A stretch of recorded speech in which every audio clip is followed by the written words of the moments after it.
Hello, Collective. Tingnan natin yung sitwasyon mo ngayon. Nirelease ko yung English version kasi ayoko, napagod ata ako. Okay, thank you, Tarot Angels. Please give me another 2 cards. Confused ako, pero ang ganda naman sana yung thank you. Uy, ganda ha.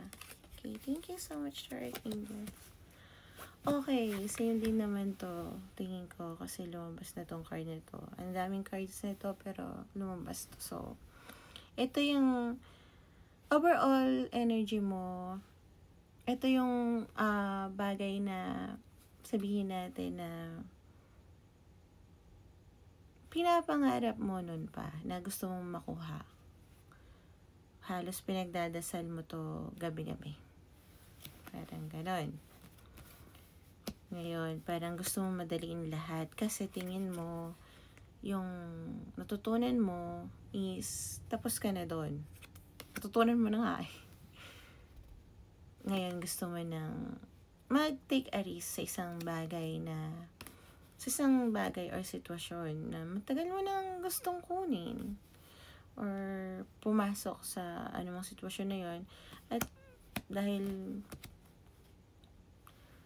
puro dark colors to, isa lang tong night light, tingin ko gagawin mo to at night time.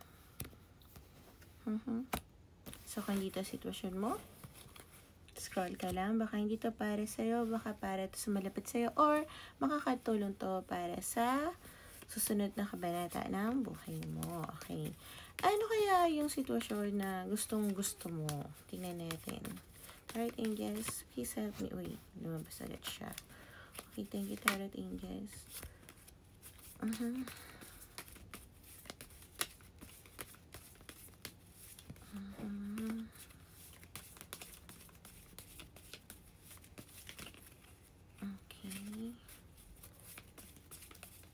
Another 2 cards. So, medyo close up ka rin. Probably kasi okay, thank you so much. Pero pagka nag-open ka, tuloy-tuloy naman na. So, overall, okay. Ito yung something na gusto mo ibigay ang buong puso mo. Siguro sa tao o sa sitwasyon. Lahat naman tayo kahit sitwasyon. Minsan, may gusto tayong trabaho, di ba? So, ito yun. Parang gusto mo ibigay yung buong puso mo. Although, hindi ganon ka sigurado ikaw, handa ka ng ipanalo to. Ang confirmation. Ito yung nakakaramdam ka ng security. Parang, dito, magtatagumpay ako. Eto to, sure ka dito. Siguro hindi mo lang maibigay yung buong puso mo kasi Knight of Cups to, hindi pa siya King of Cups. Dahil nga siguro sa mga bagay na iniwan mo para dito. Tingin ko may mga iniwan ka kaya nga sinabi na lesson learned or na-complete mo na yung mga bagay na natutunan mo, mga tao na hindi naka-align mo, kumbaga, sa test, eto, nabasa mo na yung libro na to, hindi mo na pwedeng uling basahin ulit para kung nasa high school ka, ba't mo kukunin uli yung second year high school, pwede ka na mag third year high school, parang ganon. Thank you so much, Charlene. So, ano po ang ating message sa ating collective? Okay. Magbo-bonus card na lang ako dito. Dahil sa ginawa ko. Thank you so much. Thank you so much, Charlene. Yes. At syempre, thank you rin sa collective na nag-tap ng energy niya sa akin. Okay. Kaya lahat. Ang dami ha. Gusto sabihin ng angels mo. Siguro hindi ka masyado tumitingin sa signs. Siguro isa sa mga masabi ko sa'yo, mag-ask ka ng signs na alam mo yung imposible mangyari. Ako dati nag-ask ako na umulan nga. Umulan. Kahit ano, ang init-init. Sorry, thank you. So, give me one last card. Huwag mo rin gaslight yung result ng hinihingi mong tawag dito na sign. Ang tendency. Okay. Okay. Okay. So, sabi ng guides mo, thank you, Taratingas, you will have a lot of option. 7 of Cups. 7 must be familiar sa'yo. Okay.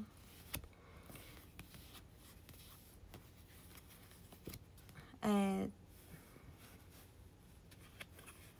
not sure ang dami mong option, pero isa lang doon ang magkakaroon ng wishful fulfillment or emotional fulfillment mo. So, yeah. Kailangan mo mag-choose wisely dahil maaaring mali ang mapili mo. Either way, mahihirapan ka. Pero, parang kasi may madaling paraan. Kung tama ako. May madaling paraan para makuha mo yung pinaka-wish mo.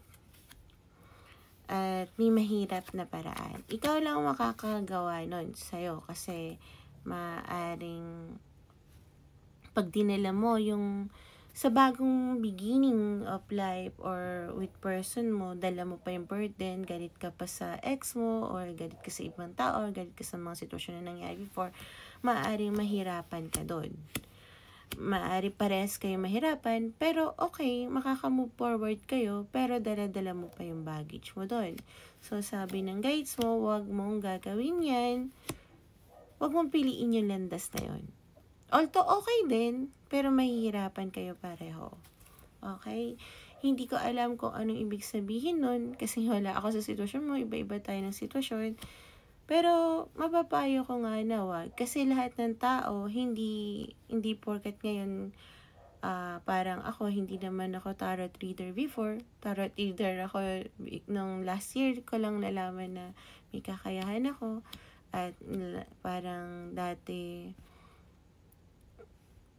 sabihin natin na hindi ako okay, tapos okay na ako ngayon. Yung mga ganun, parang lahat ng tao may natutunan. So, kung halimbawa man, may balikan ka na tao na gusto mong balikan, tapos titingnan mo pa rin siya sa mga nangyari, tingin ko wag muna. I mean, pwede naman siguro kayo magsama, or kahit siguro partner mo yun, or kaibigan mo, hindi lang romantic. Tingnan mo muna yung point of view niya, ba't niya nagawa. Lalo na kung hindi naman siya nakasakit ng, halimbawa ng maraming tao, hindi naman yung, alam mo yung hindi niya sinadya, kailangan makita mo yung point of view niya. Pero kailangan niyo makita yung point of view ng isa't isa. Kung gusto niyo magkaintindihan, or kung ano man sitwasyon na pupuntahan mo, kung gusto mo maintindihan yung sitwasyon na pupuntahan mo, kailangan suotin mo muna yung shoes ng taong yon, or isipin mo na nandun ka na sa sitwasyon na yon, at bakit niya magagawa, or bakit ganito yung sitwasyon na nangyayari, para hindi ka bumalik sa dating cycle kung saan ka nasaktan. Dahil maaaring bumalik ka kung ang pipiliin mo ay yung mahirap na paraan. Okay? Pero, kahit na anong mangyari, magkakaroon ka ng new beginnings. Nasa sa'yo kung dadalhin mo nga daw yung baggage nung nakaraan mo. Nagme-make investment ka na sa mga bagay-bagay at sa sarili mo, kaya dapat tigilan mo yung limiting self-belief mo o self-sabotage mo. Okay, collective? Thank you so much.